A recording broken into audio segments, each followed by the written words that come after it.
morning, everybody, and it really is a pleasure to be here this morning. Dr. Green, as many of us know, is a leading advocate for open licensing policies that ensure publicly funded educational materials are freely and openly available. Dr. Green helps lead the open education movement globally and is the director of open education at Creative Commons, a nonprofit organization at the center of an international movement to promote sharing of creativity and of knowledge. Creative Commons, as many of you in the room know, provides the well-known suite of open licenses that have become the global standard used by governments, institutions, and individuals across culture, education, and science to promote sharing, collaboration, and innovation. There are a lot of licenses out there. The count, as far as my notes go over here, says there are 1.2 billion in use across 9 million websites, and for those of us who use them, we know that it's provided a very necessary service for being able to share open content. Dr. Green has 20 years of academic technology experience, online learning, and open education experience, and helped establish the Open Course Library, which provides OER and low-cost materials. I was actually in there today looking at Composition 2, which my wife teaches online. Great resources there, and that is over 80 high-enrolled courses and wonderful content available. So it's a pleasure, and please give a big Florida welcome to Dr. Cable Green.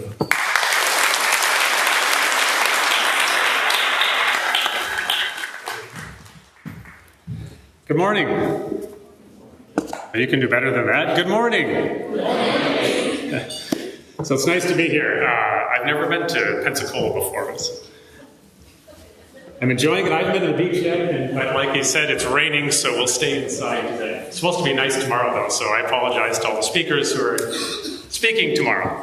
So part of my role this morning is to not only welcome you to the conference, but to set the stage for open education, to give you a taste of what's happening in the country and around the world, and to get some of the core concepts out of the way so that our other speakers throughout the conference can dive deep on particular topics. So we've tried to organize it in that way. So mine will be very much of a landscape look at open education.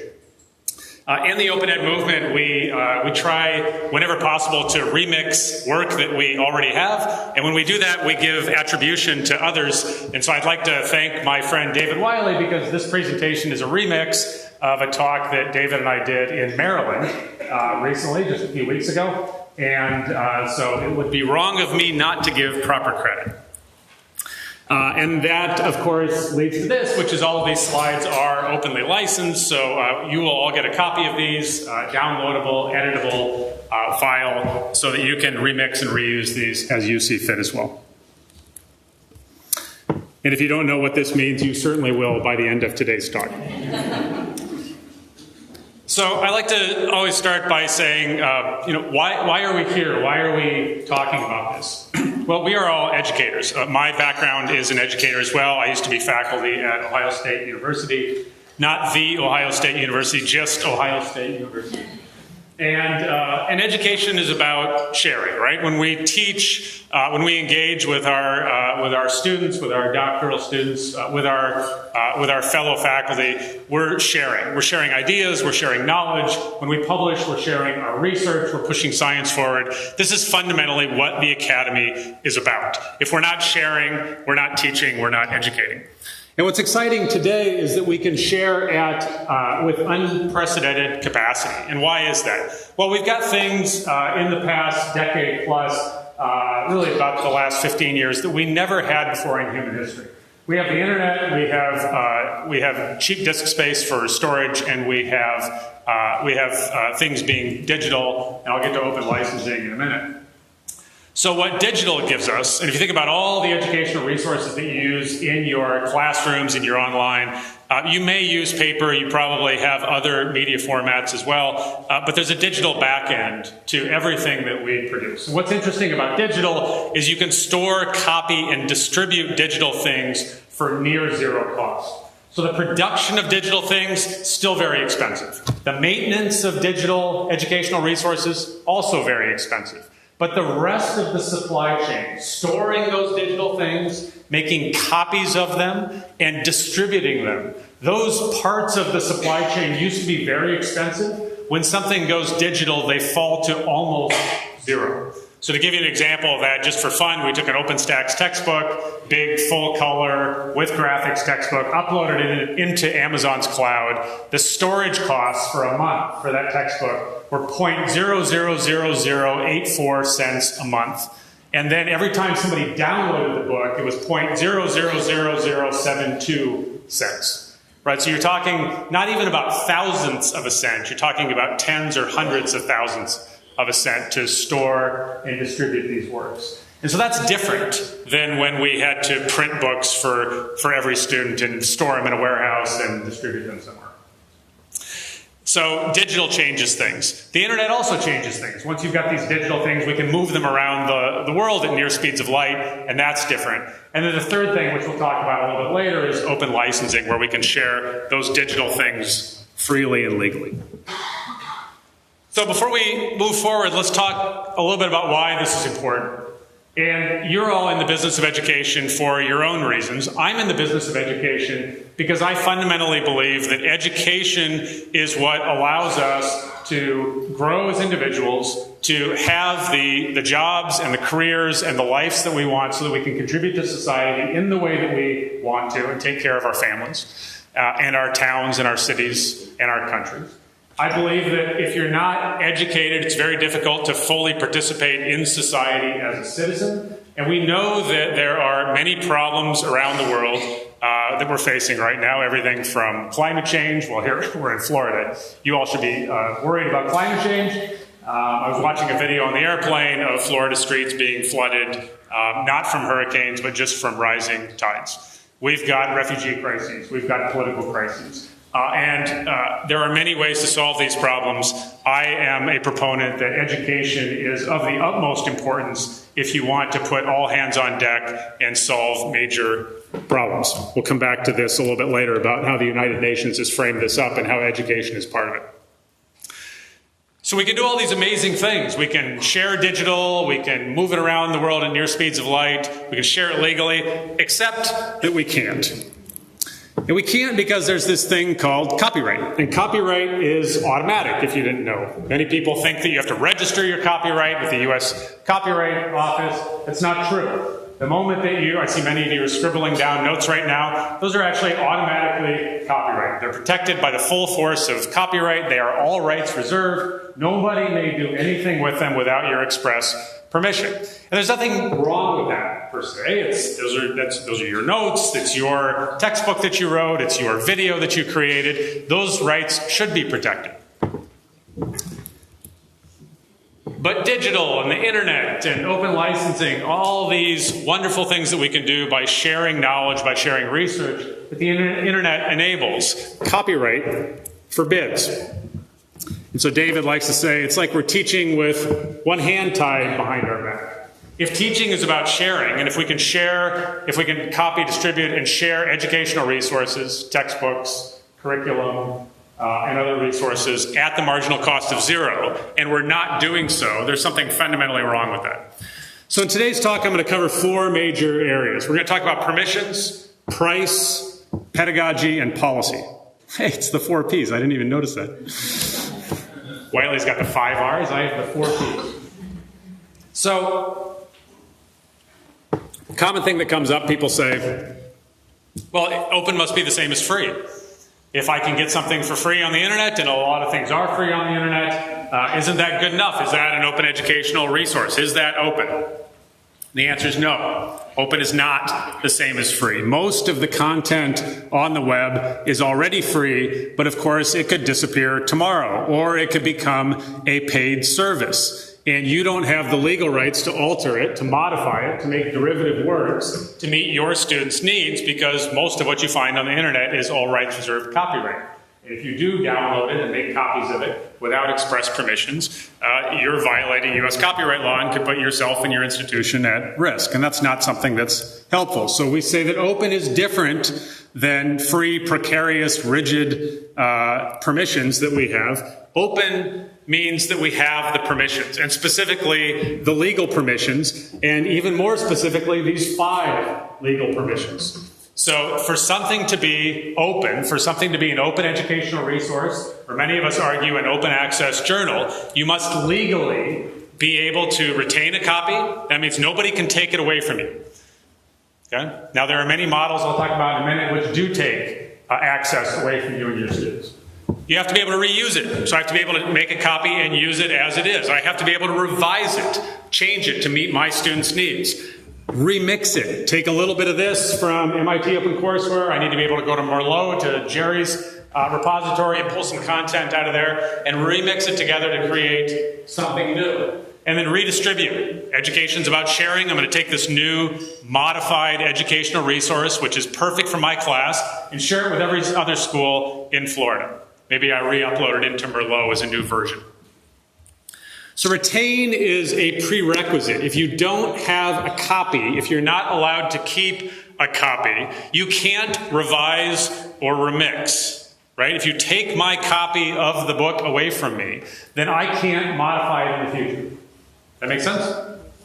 The reason you should pay attention to this is there are new models from commercial publishers, and apologies to the publishers who are in the room. They have some of these models, but we're going to talk about them. And that is, I call them artificial scarcity models. The names that are often used are inclusive access or digital discount. So one of the things that OER provides, Open Educational Resources, is day one access to students. Right, here's a copy of all the education content. The teachers may modify it. You've got all the legal rights. You can make copies for free. You can distribute it, etc. And that's a good thing. Everybody's got access on day one. Why do we care about day one access? Because traditionally, many students either didn't buy the educational resources or they had to wait for a financial aid check, and they didn't have day one. They had day 14 access to the resources. So day one access is really critical when you're talking about student success. Some of these new models which are emerging are essentially lease, not buy models. So it used to be that you bought an expensive textbook or educational resources and then you either kept it or you sold it back to the bookstore at a later date at 10 cents on the dollar, but you had an opportunity to own it and keep it. The new digital models tend to be lease models. So you pay a certain amount of money for the semester or for the year. And when you stop paying your lease fee, you lose access. You lose retain. Right? And if you don't have retain, you can't revise or remix. So we talked about internet, we talked about digital. Let's talk about the third leg of the stool, which is open licensing. And this is where I work at Creative Commons. We're a nonprofit organization. We create the open copyright licenses that the world uses. We're getting old. We're 17 years old now. I'm getting old too. We operate worldwide. We've got teams in 89 countries, and we exist for this reason. Because before Creative Commons, there were kind of two extremes. There was public domain, and there was all rights reserved for copyright. Librarians in the room, put your hands up. Oh, wow. That's awesome. By the way, librarians are like the best people on the planet.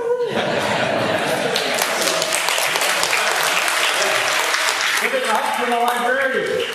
So somebody from the library community, shout out, how does something get from copyright, if you're in the United States, get from copyright to public domain? What are the two things that have to happen? Age, but before, what has to happen first? A waiver. A waiver? You can use a waiver to get there, but I'm looking for something a little bit more macabre. Death. Death, thank you. So if my work is going to go into the public domain, just by itself, point one, I have to die. Second thing that has to happen after my death is 70 years have to go by. Okay? If you're unfortunate enough to be in Mexico, you have to die and wait 100 years. I don't know why Mexicans have to wait an extra 30 years, but that's the way it is. And so to get something into the public domain where you've got all rights to use it as you want to in your classroom, we're all going to have to die, 70 years will have to go by, and then people can use your educational resources. And I don't know about you, but I wanted to share on Tuesday and not 70 years after my death. The other extreme is all rights reserved copyright, which is you can't use anything of mine without my express permission. And the way I give permission is I give you a license. So in the same way that J.K. Rowling has Harry Potter series and Warner Brothers wants to make a movie, her lawyers write a license to Warner Brothers so they can make a movie. And that's the way that, but licensing was usually one-on-one, right? License between you and me. What happens when I want to license to the world a set of rights to use my work under specific conditions? That didn't exist. That's Creative Commons. Creative Commons says, keep your copyright and put a license on your work so that the public may use it under the terms and conditions that you choose. These are the terms and conditions that you can choose from. The first one is not optional. The first one's called attribution. That means that if you use somebody's work, you have to give them credit. You have to say what the title is, the source, the author, and the license. We're already used to this. This is called citations. If we don't cite in the academy, we call it plagiarism, which is a bit of a problem for us, right? And so this is not a problem for the work that we all do. The other three are optional. Share alike says if you modify my work, you must share your new version or your changed version under the same terms that I shared my work under. That's Wikipedia. Everything in Wikipedia is under an attribution share alike license. Non-commercial says you can use my work, but you can't charge money for my work. So here it is, but you can't charge $15 for it on the web. Okay? And then no derivatives means you may use my work for free, you can make copies, you can distribute it, but you can't change it. Okay, you can't modify it. There is a slight caveat there. You can modify it for personal use, but you can't share that with anybody else. So it kind of takes the modification out of it. When you mix and match these different conditions, you get one of 6 Creative Commons licenses. You've probably seen these around the web. And when we think about the licenses in terms of education, it looks like this. And you can see some of these are OER compliant, and some of them are not. So if you start at the top, you've got the most freedom. So this is not about free. None of these licenses cost anything. They're freely available. They always will be. And to make sure of that, Creative Commons has dedicated all of our licenses and legal code to the public domain. So if we went away tomorrow, all this stuff is still there. Somebody said a minute ago, how do you get something into the public domain? And he said, dedicated. We do have a tool that does that. It's called CC0. So you can give up your copyright if you want to, use CC0, and dedicate your work to the public domain right now. Most educators use one of the licenses. They'll keep their copyright and they'll add a license. The reason that the CC BY license is at the top for the most free is it's the least restrictive. So think about these licenses in terms of downstream use. If I share my work, what kind of permissions, how many degrees of freedom, how much flexibility am I giving to other educators around the world? And any of these licenses in the green meet OER definitions. Because what OER says is you must have free access and you have to be able to change it. The reason the 2 no derivatives licenses don't meet OER is that you can't change them. Right? You can't modify the works. So in education, we try to stay away from the ND licenses. And in fact, if something has an ND license on it, we draw the line and we say that's not OER. So we like to say that we put the open in OER and in open access, and we're proud of that. As was said earlier, there's a lot of licenses out there. This data is out of date. We're running our new State of the Commons annual report right now. Google just dumped all the data on us. I expect this number will be much higher when we publish in a few months.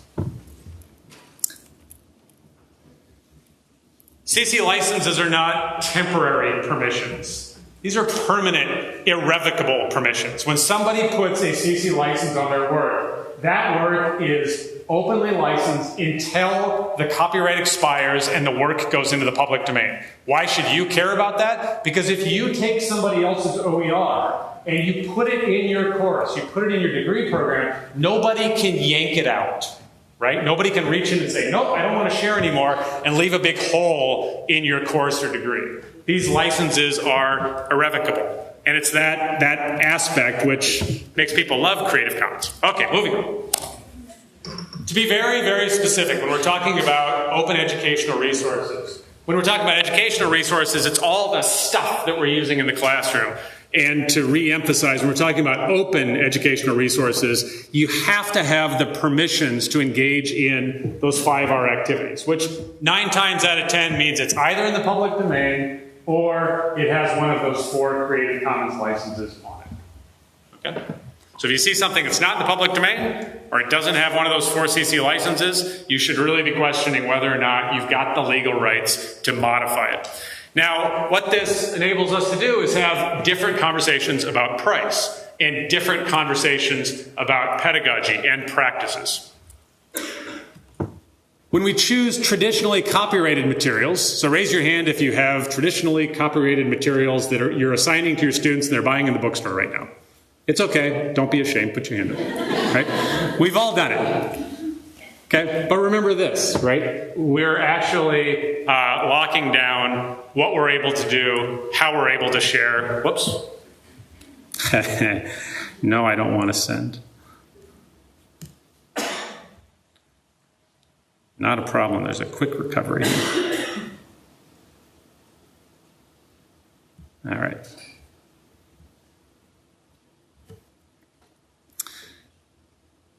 Lesson learned, don't lean on laptop. Okay. When we choose open educational resources, what the internet is enabling, what digital enables, what open licensing enables, right, that makes new things possible. So let's move on. Let's move from permissions. Let's start talking about price. Anybody know what this chart is? This is from the U.S. Bureau of Labor Statistics, and it looks from 2006 until 2016. So you're looking at a decade of data here.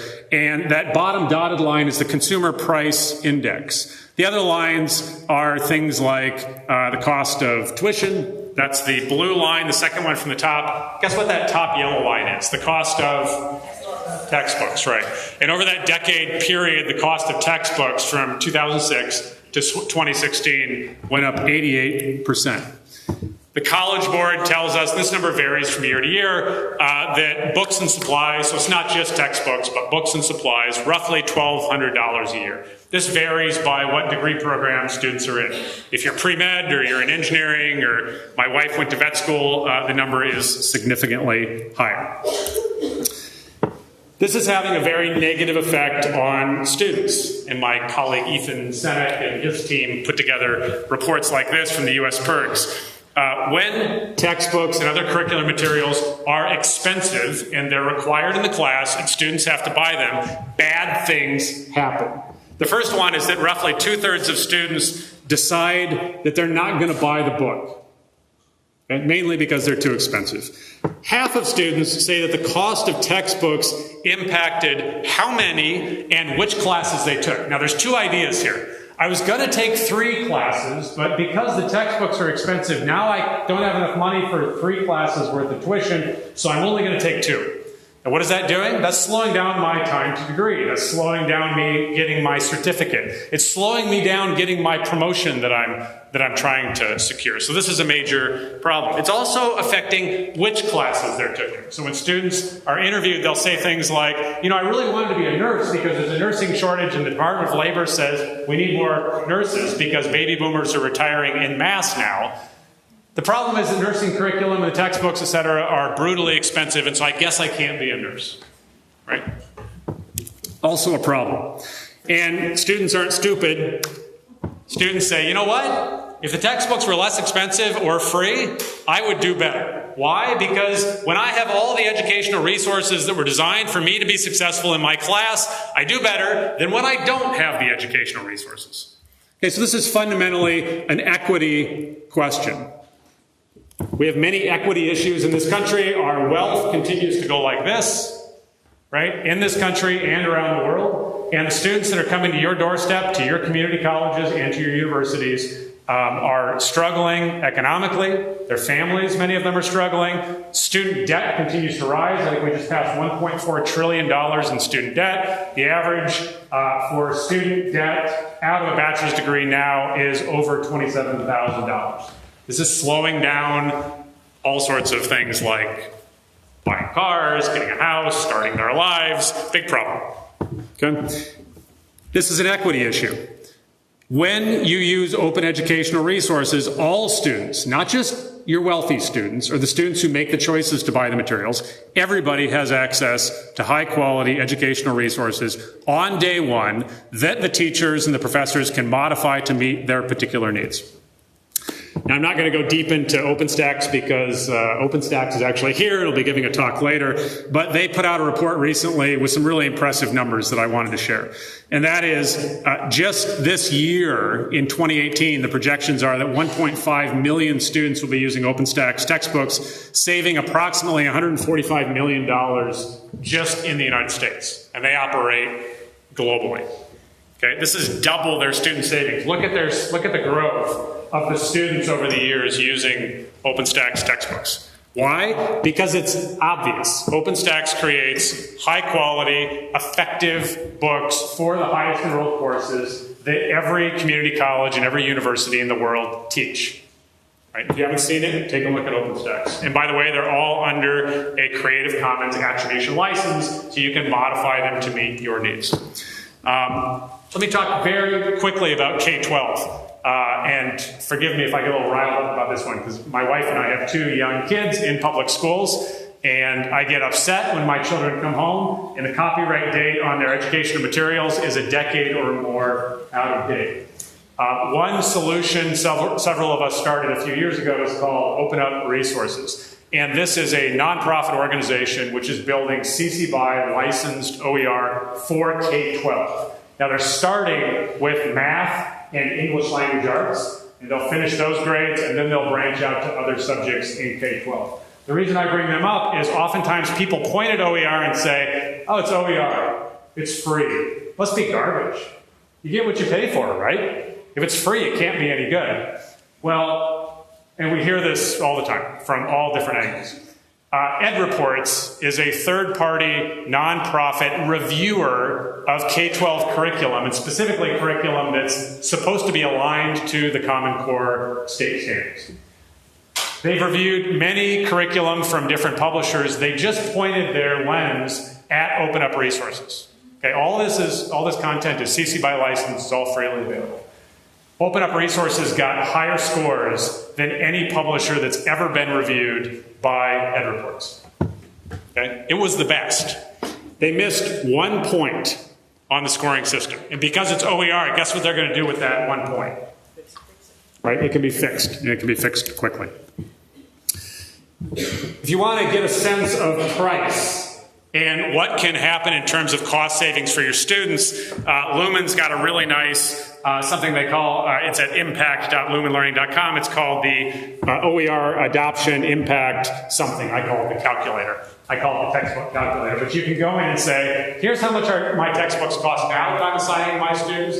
Here's how much OER would cost. Maybe that number is 0. Maybe that number is $15 because students want to buy printed copies in your bookstore. Maybe it's $30 because you ordered a slate of books from OpenStax. But you can plug in your numbers, and you can also plug in other metrics, and you can get a sense of what does it cost now, and what will it cost when I move to OER. And not only that, but some student success data as well. One of the phenomena right now sweeping this country, starting to go across Canada, we're seeing it in the UK, is the idea of Z degrees. And this was actually coined by my colleague here, Daniel, in the audience, a speaker later. He's going to talk in great detail about this. But the idea is an entire degree program that is OER, where all of the content, all the textbooks are freely and openly available, and the content is open as well. And so we're not just talking about a textbook for a course, or even just one course. We're starting to build entire degree programs. And I hope Jerry talks about skillscommons.org. The U.S. Department of Labor put $2 billion into this idea a few years ago for community colleges to build entire degree programs. So that's OER, and it's not all you're going to use in your colleges. Even when we're wildly successful, you're still going to use a mix of different materials. So the librarians in the room know that a lot of what the library has they pay lease fees, they pay subscription fees to amazing resources. Now those are freely available to students and faculty, and so students and faculty should use those. They should take advantage of them.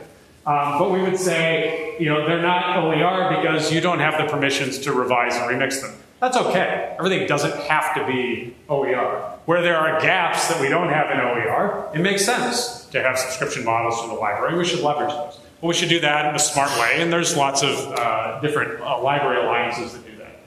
When we're looking at commercial resources, we need to recognize that not only are they expensive, but we don't have the 5 R's permissions on those. And then with OER, we get both. So we're going to have a mix of these 3 things in the end. So we talked about permissions and price. Let's talk a bit about pedagogy. So we're talking about pedagogy, or some people call it open education practices. The question here is, what can I do with my students, with my learning design, in my classroom, when the content is open and when the processes are open? Maybe the syllabus is slightly open and modifiable. What can I do when things are open that I can't do when things are closed? So David calls this OER-enabled pedagogy because for him, he's a faculty member as well, you can't do these open things unless you can't have the open practices unless the content is open. Because part of what you're doing with open practices is you're having your students engage with the content, update the content, modify it, remix it. And you can't do that unless the content is openly licensed or in the public domain. So he kind of walks through this list. People learn when we do things. We know this from EdPsych research for the last 50 years. We know that copyright restricts what people can do, and therefore copyright's restricting how we can do things and how we learn. And if open removes these restrictions, then open's going to allow us to learn in new ways. So he talks about disposable assignments. So faculty, put your hands up.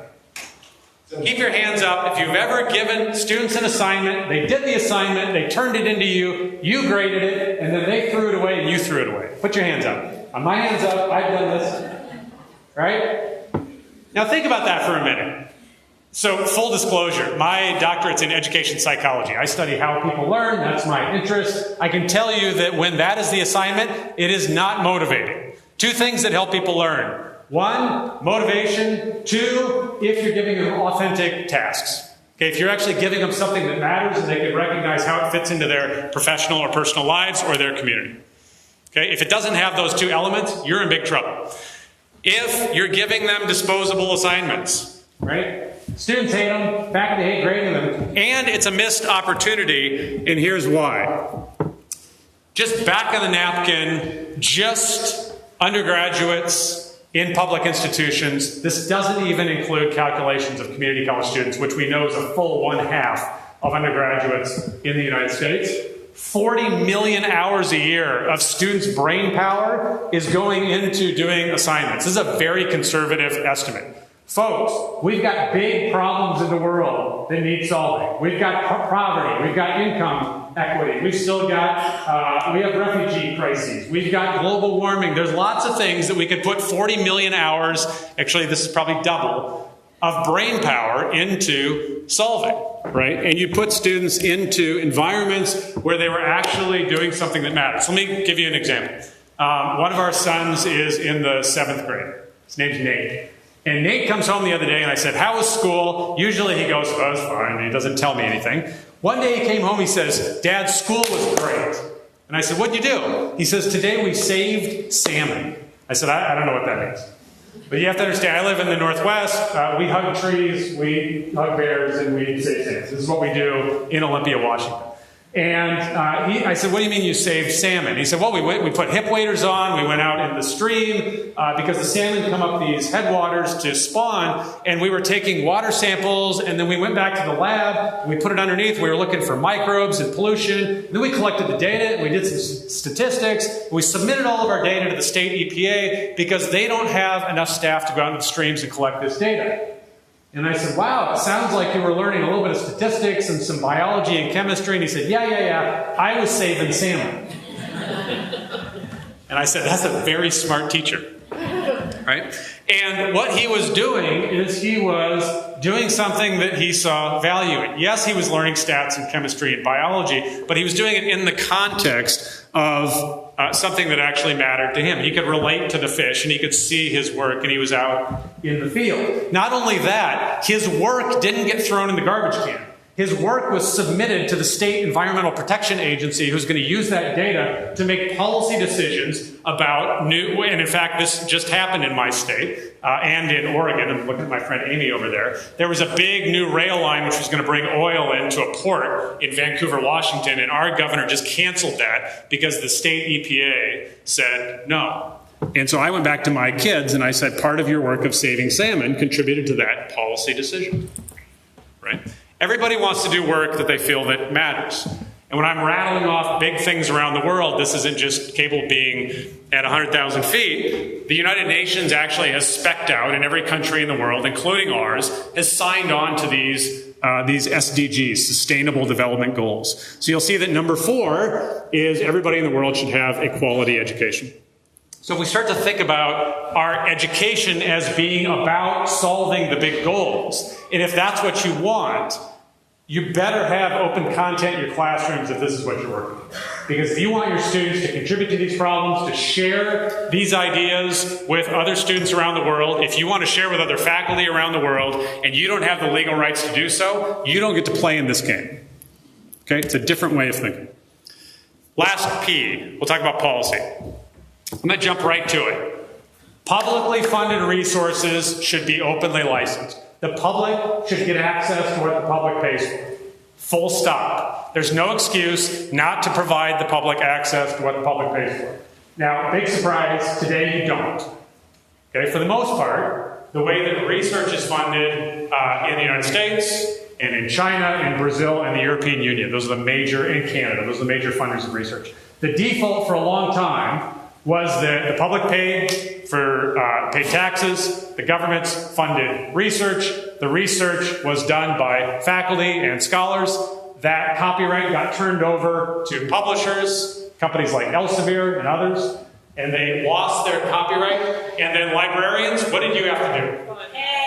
Pay! They said, librarians are pissed off. They had to subscribe to these journals, and it costs a lot of money to subscribe to these journals to get access to research that their faculty did, that the public paid for, and that their faculty also served on the peer review boards and got no pay for doing that because it's quote-unquote part of their responsibility of being in the academy.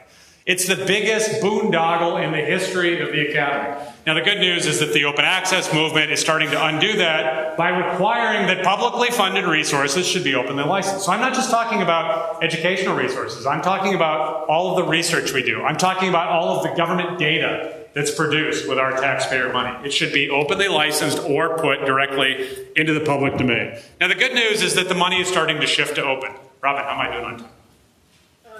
You're fine. 20 minutes. 20 minutes, good. We're in good shape.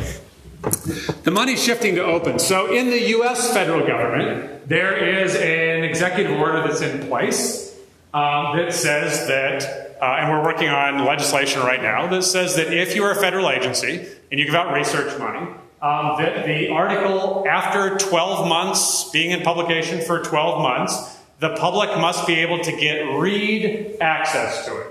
So I have to be able to read it somewhere on the web. Probably I can download a copy as well. So that's good. That's a good first step. There's two major problems there. One is that I had to wait 12 months. I'm the public. I paid for it. Why do I have to wait 12 months to read the research? Why can only rich universities afford to read the research today? That doesn't make a lot of sense. The other problem with it is it's read-only access. So anybody in here publish articles? Several people? Good. So think about what we do with articles today is you publish them and they go into a journal and then somebody reads the article. What happens if somebody wants to get access to your data and replicate your study? They have to reach out to the scholar and they have to say, pretty please, may I have access to your data? And I'll tell you, usually the answer is no. Right? No, it's my data. I'm going to publish more. I don't want to be scooped. Public paid for that data too. Okay, but the answer tends to be no. Second thing that happens is I had to wait 12 months, so that's a problem. The other thing that happens is I can't do what's called text and data mining. So let's pretend I went back and was faculty again in education psychology, and I wanted to do some research, maybe a meta-analysis. And I wanted to analyze 100,000 articles of EdSite research because I have been in the field for a while. How in the world am I going to read 100,000 articles? As a human being, not possible. But what I can do is I can create a little program, and these programs exist, where I can go out and do pattern recognition and bring back results from 100,000 articles using my computer. But when I do that, I'm making copies of those articles, I'm making derivative works of some of those articles, and I'm implicating copyright in the process. And if all of those articles are all rights reserved copyright, I just violated copyright not once, but 100,000 times.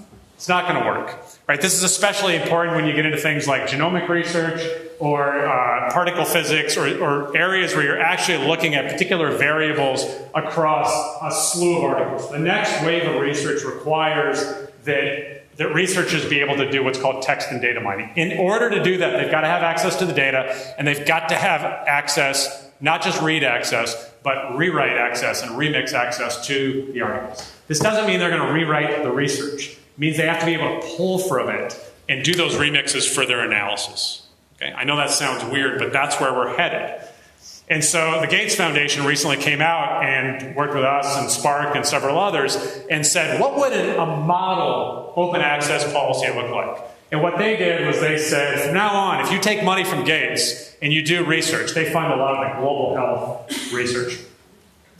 0 embargo period. The moment it's published, the whole world gets access. So that's good. Full access to the data. So you've got to make your data sets available. And full access to the articles. You have to be able to do text and data mining. Right? That's what we're trying to get governments and other foundations to do. Okay, what this looks like for most grants, especially education grants, is what the Hewlett Foundation does, which is if you take our money, you'll put a CC BY license on your work. And if you don't like those terms, don't take our money. U.S. Department of Labor says exactly the same thing. Here's $5 billion a year of grants that we put out. It's all public money. If you want to take Department of Labor money, you will put a CC BY license on it. If you don't like those terms, don't take the money. Nobody's forcing anybody to take the money. These are optional, discretionary grants. Why are they requiring a CC BY license? Well, the reason the Department of Labor does it is that they accepted the argument that the public should have access to what the public paid for. The reason they chose the CC BY license is that it's the least restrictive and you can remix it with the most stuff. So I can take whatever is coming out of a Department of Labor grant and I can remix it with anything in Merlot in Jerry's repository because the CC BY license will remix with it. Why do you care about this? Because you can have these same open policies at your institution, at your system office. We worked with, anybody here from California? Jerry's from California. I love you, Jerry. You're such a great guy. So several of us worked in California with the Chancellor's office with the community colleges. And the Chancellor's office had a real problem. And they said, gosh, today we give out tens of millions of dollars a year in optional discretionary grants to California community colleges. And sometimes we want to build a new degree program over here, or sometimes it's new LibGuides at a library over here, or, we build all sorts of things in grants. But the problem is today we give the grant to one community college, and then they have all rights reserved copyright. And even though they're supposed to share with all the other colleges in California, sometimes they don't. And not only that, but gosh, because you could share at the marginal cost of zero, why isn't California sharing with Florida and with New York and with Oregon and Washington and everybody else that might want to use it? Because it doesn't cost California anything to take those materials and share them. Right? It costs very little to stick all that stuff in Merlot. Jerry's happy to host it, and other people around the world can use it. So what the community college office said was, from now on, CC BY license on everything you take. Right? So this is, you can kind of get the idea here. This is starting to roll. We're taking this a step further now. And so the idea of open licensing policies was always, if you take this optional discretionary money, then you have to share what you build. And those are pretty easy policies to get because nobody's forced to take optional discretionary money. Now let me stop for just a minute so that nobody gets confused. Creative Commons and none of my colleagues ever recommend, nor will we ever recommend, that, or I should speak for myself, I will never recommend that OER should be mandated. First of all, when you mandate OER, you just upset people and it's unnecessary. Secondly, you don't need to, because if you provide support for faculty, librarians, and others that want to go open, they'll go open all on their own and they'll do amazing, great things. And people that don't want to go open, don't worry about it. Either they'll come along at some point or they won't. It's no problem, right? We shouldn't get into forcing, everybody knows, you try to force faculty to do something, it's a world of hurt. It's not worth getting into. And I think it's the wrong thing to do. So I want to be very clear on that point. That being said, as we have worked with governments around the world on open licensing policies, many governments are starting to say, yeah, that's just a very small amount of the money we spend. So, for example, in the United States, the U.S. Department of Labor has a CC BY policy on their $4 or $5 billion a year of grants. And yes, $4 or $5 billion is a lot of money. But only some of their grants are on educational resources. In the U.S., there in K-12, the market is, and it changes every year, but it's somewhere between $6 and $9 billion every year K-12 public schools spend buying or leasing educational resources. In higher ed, it's somewhere between $8 and $11 billion a year. So we're talking about big money here. So some governments are coming to us and others and saying, how do we, as the stewards of taxpayer money, not just put open licensing requirements on optional money, how do we put it on the big money? And so we're starting to call this open procurement. And what I like to say is build or buy or commission what you need. So before you even get to this point, first, what OER is out there that I can use? So if I can use that OpenStax textbook for my Statistics 101 course, and I don't need to build it, great.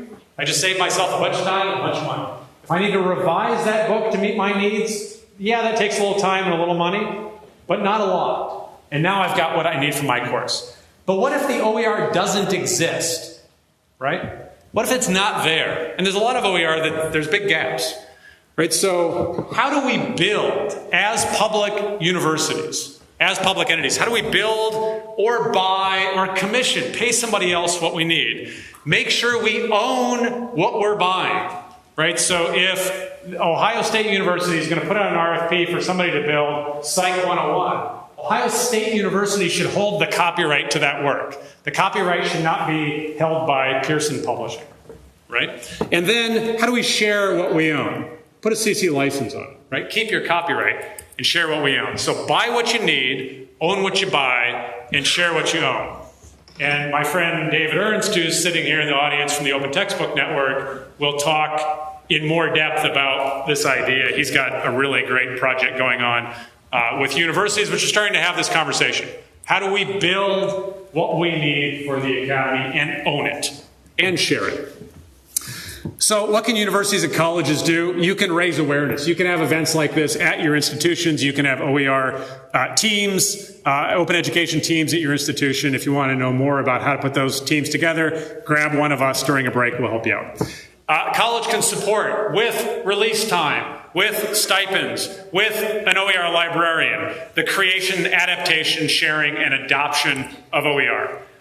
You can provide funding. You can go to your state legislature. You can go to your chancellor. There's different pots of money out there to support open education activities.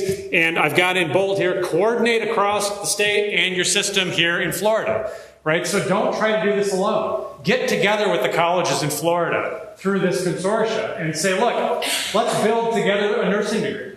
And you do those 5 courses, we'll do these 5 courses, we'll do these 3. We'll coordinate our activities, we'll put a CC BY license on everything, and we'll share it with each other.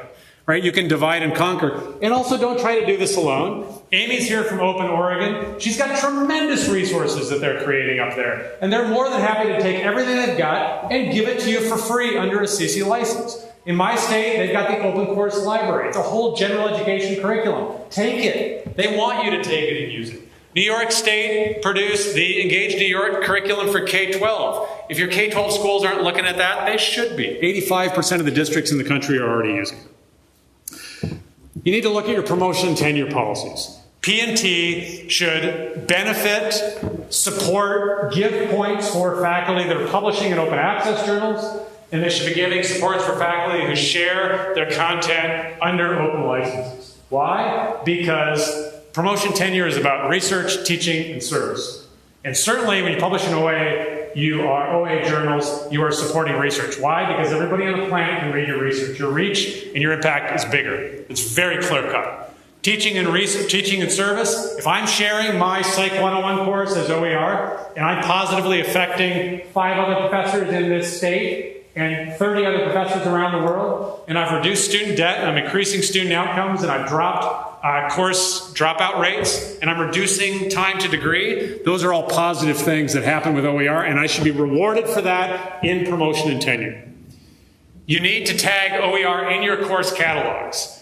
Amy's state is doing it, my state's doing it, Jerry's state is doing it, Texas is doing it. State legislatures are passing laws that say students need to have information when they're signing up for their courses, and if a course is built on OER, that's information the students want. No big surprise. I want to know which courses have 0 textbook costs, or that cost less than $30, or whatever metric you're using. Sustainability is a bigger topic than we've got to go in today, but I would beg you, don't let people drag you into a conversation about sustainability if they frame the conversation that your OER or your open education work is some on-the-side pilot, something you're just testing out. That's the wrong way to look at it. I believe the right way to look at it is that the existing systems that we have are fundamentally unsustainable. Right, so in my state, when we started building, I live in Washington State, we started building the open course library, we looked at our highest enrolled course. Our highest enrolled course was English Composition 1, English 101, basic writing course. This is just the community colleges. 62,000 students a year in Washington State take this course. We totaled up the cost of the curriculum materials, mainly the cost of the textbook. It was $8.3 million. Then we asked, where does that money come from? It was a third student debt, a third right out of the state general funds, and a third from the U.S. federal government in Pell Grants and other financial aid that you all paid for. Thank you, by the way. Right? So then we went to our state legislature and I said, did you know that you're spending $2.3 million a year on one book just for the community colleges, and 2/3 of the students aren't even buying the book because it's expensive? And they got mad. We said, good, we're glad that you're mad. Now give us some money so that we can go solve the problem. Right? And so if you actually do an analysis about how you're spending money now and the results you're getting for the money, you will be sorely disappointed. Okay, I get mad a lot. You can probably tell. I got mad because I go to PTA meetings. My wife, God bless her, worked on the PTA as a volunteer, and so I used to call it getting dragged to the meetings, and then I enjoyed going to the meetings after that. And I went to these PTA meetings, and I would do things like hold up, because you can tell I'm a lot of fun at PTA meetings. I'd hold up the textbook and I'd say, why are you giving my boys textbooks that are 10 years out of date?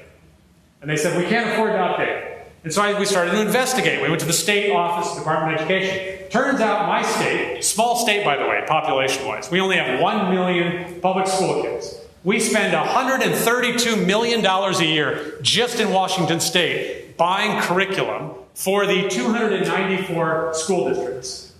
Okay? By the way, each district makes up their own decision which books they buy at what point. So I'm in Olympia. Our school district has an annual budget of $550,000 a year to buy textbooks. Sounds like a lot of money. I said to our curriculum director, with that budget, how many of the 100 curriculum cells, 12 grades, roughly 8 subjects per grade? It's about 100, give or take. Of those 100 cells, 6th grade biology, 10th grade math, 7th grade physics. Of those, how many can you update a year? And her answer was between 0 and 2. That's why your kids' books are 10 years out of date. $132 million a year we spend. You want to talk about sustainability problems? That's a problem. And so then people throw up their hands and say, well, gosh, that's some cost. We have procurement processes. What in the world could we do? I said, I don't know. How about thinking outside the box? We got 100 cells. Why don't we put out 100 $1 million RFPs? I'll bet you money I can get somebody to build 6th grade biology for $1 million. And I'll pay you a 25% maintenance contract. I'll give you $250,000 a year to get 6th grade biology to keep it updated. And the state of Washington will hold the copyright. Your work for hire. We'll pay you really well. And I'll pay you a maintenance contract to keep it updated. And now the state of Washington pays $100 million once, and we pay $25 million ongoing. And now the state owns everything. Everything's got a CC BY license on it. Every kid has up-to-date resources all the time, in print, and digital. I didn't tell you some of the other bad things. When my kids go from grade to grade, they take all their resources away. So my son came to me the other day and he says, Dad, I'm a little nervous. He's in a STEM program. I said, why are you nervous? He said, next year I have to take advanced algebra. I said, you'll be fine. You get good grades. And he said, yeah, but I'm taking algebra right now. And last year they took all my books away. And I'm worried that when they take my algebra books away, when I go into my next year's grade, I'll forget it. And I'm going to need to look back at my books, but the teacher said they don't have enough copies, so I can't. And so I'm trying really hard to write everything down in my notebook so that I will do well in advanced algebra. This is what we pay for. This costs my state $132 million a year. God forbid you are somebody who doesn't have any money. In these PTA meetings, so we're in the circuit of people from Latin America that come up and they pick our strawberries and our apples in Oregon and Washington, and they cycle around. This is a great thing. A lot of diversity in our schools. Kids hear students speaking different languages, Portuguese and Spanish, Vietnamese, Chinese. Okay, this is good for my children's education. They're welcome into our communities. They're welcome into our schools. I sit in these PTA meetings and I listen to parents when they've got the orientation materials because their kids are new. And there's a form they have to sign that says, if my kid loses their book, I, the parent, have to pay $150 to replace the book, or my kid's not allowed to graduate to the next grade. And so the parents tell their kids, don't take your books from home to school and back to do homework because we can't afford it if you lose your book. And if you lose your book, I don't know what we're going to do. And so you're going to have to make friends with a rich kid. I heard somebody in Spanish saying this next to me. Have to make friends with a rich kid so you can do your homework. That's what my state pays for. So you want to talk about sustainability? Let's do an ROI analysis on our existing systems and ask ourselves, are we being efficient? How many Spanish 101 courses is the state of Florida funding right now in this state? I don't know, but you should be asking those questions. Right? Are the Spanish 101 faculty working with each other? Are they sharing with each other? Are they collaborating? Last point. There's a place for you to join to have this conversation. At Creative Commons, we host something called the Open Education Platform. You are all welcome to join. We're almost 700 members now from around the world. And caveat here is we don't focus on small open ed projects. We're focused on global, multinational open ed issues and topics. So if there's something that 5-6 countries need, those are the projects we're doing. The good news is that what they need in Morocco for education, in terms of open ed resources, you probably need here in Florida as well. Everything we build is under a CC BY license. We share it openly. We stop there, and we've got just a few minutes for questions. Thank you. Oh, and I'm really behind on email, so that's my Twitter handle. I'm much faster replying on Twitter. Just send me a message. Questions? And I'm supposed to say that there's a mic here, or if you raise your hand, a runner can bring you a mic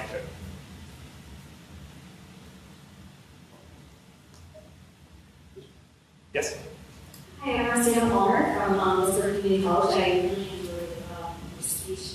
I wonder if you could, talking back on making data available, I read in a study that we've lost a lot of data that was gathered in the past because of poor storage practices and how open access work that are holding researchers accountable for making that data.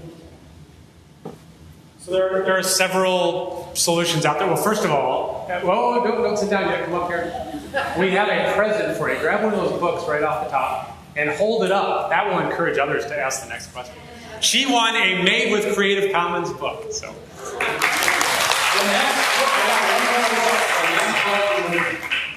You're absolutely right. And I think this goes to a broader issue, which is we, the Academy, need to start to take back control and ownership of what we produce and the long time archiving of it. For too long, we have outsourced the production of our textbooks, in many cases our curriculum, our data storage, to other outside entities. And when those entities go away, if they go bankrupt or if the market decides they don't exist anymore for some reason, then sometimes we lose access to content or data. And so, again, this is something that I hope Dave will talk about later. That as the academy is starting to say we need to own stuff. We need to own the repositories. We need to own, you got projects like Koali and others where they say we need to own the software. It used to be open source software that we're using for our ERP systems. Not sure we can count on PeopleSoft in the long term. We need to own the textbooks that we're using in our classes. We need to own and have full access to all the research we produce and the research data. Right? So not to say we shouldn't work with outside entities that may be commercial. We probably should. And it's probably a mix, as I said, of that. But we should always keep a copy. Right? So if I've learned over the years not to trust because markets change. And so always keep a copy. And I think it's a good time for the Academy to have a more robust discussion about this. I would hope that this would be a discussion at the American Association of Universities and at AACC and EDUCAUSE and others, where we start to say, look, what are the key assets that we have in education? Content, pedagogical practices, data, research, there's probably many others, library reserves. How do we take ownership of those and ensure long-term preservation? Yes, question in the back. Hi, Dr. Green. I hope I can phrase this question right. If I were to say create something that they're getting access, I would have no problem doing probably any of those requirements. But I think my concern would be if my works, how to preserve the integrity of my work. And in other words, if someone were to take my work and adapt it for some nefarious reasons, I guess. Is there a concern for that? Like the original work is then turned into something totally different and totally opposite of what you intended? Yeah, it's a great question, and it comes up a lot. So there's two answers to it. One is that the CC licenses themselves have two protections built in for you, the author.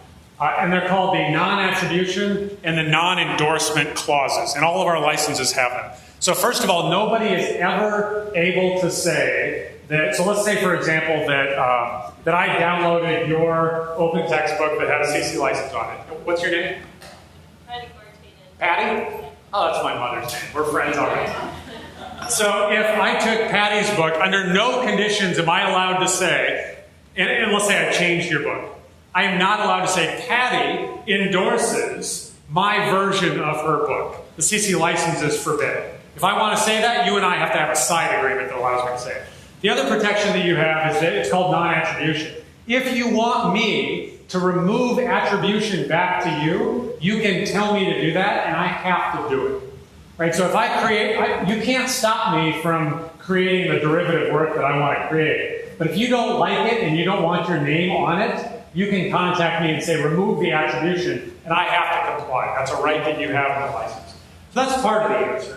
The other part of the answer, there's kind of two other parts. One is that the open education community is full of a bunch of good actors, and when something happens, which happens rarely, that somebody doesn't like, usually it's resolved very quickly. Usually it's just a misunderstanding or a mistake and it gets resolved. I've been at Creative Commons now for 7 years, and I've only seen probably 2 instances that required our intervention where we helped get to a resolution. But even those got resolved. So it just doesn't happen very much. And the third answer is that what you just laid out is not a copyright problem. If you published something that was all rights reserved copyright, and I wanted to paraphrase your work, I am fully able to do that under fair use permissions in the United States. And somebody in Canada could use fair dealing rights to do it. And I could completely distort your message and cite you in any way that I wanted to. And I'm allowed to do that, whether or not your work is openly licensed or not. And so a simple way to say this is, quote unquote, bad people are going to do bad things with your work, whether or not the work is open or closed. The good news is that when you openly license something, you tend to be sending a signal to a community that's going to do things with your work that you're happy about. Did that help? Yes. Okay. Last question. We're down to 1. Oh, nobody's claimed their book yet. There's still a book. Yes, question. What materials are available for that online course? So videos and a homework system model. You guys have a lot of that stuff? What material? What OER is available? Like video lesson? Yeah. So that would be like the rest of the day to go over that. There are, let me point you just to a few resources, and then let me tell you what's coming. So today, unfortunately, the answer that I would have to give you is you need to go to Merlot. You should also go over to OpenStax and go to the Open Textbook Library and go over to Connections and look over here in India at their repository. And so I'm going to send you to, 15 different places. Go to the Khan Academy, right? I point you all over the place. And that's unfortunate because I just made search and discovery really hard for you. Now the good news is this is why we love librarians. Librarians step into that mix and say, no, don't look all those places. If you're in chemistry, we'll create you a LibGuide for where the good OER is for chemistry. So God bless the librarians. They solve this problem in many cases. So talk with your librarians. More and more libraries have OER librarians, which will actually help curate resources, or state consortia like Open Oregon that do a lot of this work for faculty. That's still not the optimal solution. At Creative Commons, we're trying to get to a simple one-stop place. And what we're doing is we're ripping apart our CC search. So Creative Commons has a search it's like Google, but it's just for openly licensed things and things that are in the public domain. Our search today is only a federated search. It points at a bunch of repositories and brings back results, but that's not good enough. What we're doing now is we're rebuilding CC search so it searches the entire commons. And by that I mean everything that's in the public domain and everything in the world that has a CC license on it. And then you'll be able to say in CC search, only show me images that have these licenses, and you'll be searching the world of images. It'll search, all the major museums, all of Flickr, all of the big image repositories. If you say, I only want to see, textbooks, if I only want to see videos, we'll subdivide the search for you. We're actually staffing up right now our tech team to build that out. So I would hope in a year's time I can come back and I can say, yes, here's CC search and you can search the world. We're not there yet. I know that's not a satisfactory answer, but that's kind of where we are. I think we're out of time. Yeah. Thank you.